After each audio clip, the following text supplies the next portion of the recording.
เทคนิคการสังเกตแล้วต่อเพียงแต่ฮู้เลขบวกลบคูณหารมื้อนี้จะพาเราเบิ่งเกี่ยวกับ1ในข้อสอบแสงแพรกศาสตร์เนาะแล้วก็ม .7 มซและสถาบันต่างๆซึ่งโจทย์ที่ให้มาว่าให้มาตริด m เท่า1ลบ1 2ลบ2ลบ3 0และมาตริด n เท่าลบ1 3 0 0 2 1มาตริด3 m บวก2 n แม่นข้อใดเนาะคันตอบ a b c d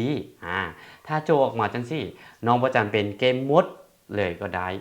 เลือกสารเกตเพียงแต่ตำแหน่งใดหนึ่งที่น้องมักและเข้าใจที่สุดเนาะก็คือสำหรับตัวอาจารย์แล้วอาจารย์จะเลือกได้ตำแหน่ง1 1เนาะหลังจากเลือกได้ตำแหน่ง1 1แล้วน้องมาเบิ่งอยู่คันฐานผมว่าสาร m บวก 2n แสดงว่าเราต้องเอา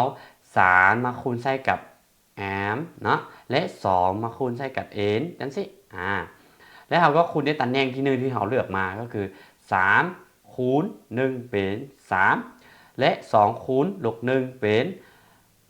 ลบ2เนาะลบ2เพิ่นว่าหยังเอามาบวกกันแม่นบ่เอา2ตัวนี้มาบวกกันน้อง3บวกให้กับลบ2ออกเป็น1ตำแหน่งที่1ต้องเป็น1เนาะเขาจึงมาเบิ่งว่าซึ่งเรามาสังเกตอยู่ในคันตอบ A B C D เนาะตำแหน่งที่1เป็น1นี้มีแต่ข้อ A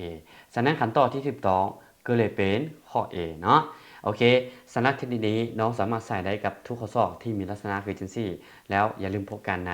คลิปต่อไปเนาะอีกอย่างนึงอย่าลืมกดไลค์กดแชร์และกดติดตามเพจTikTokอาจารย์ด้วยแล้วผมจะบอกภาคทุกเนื้อหาที่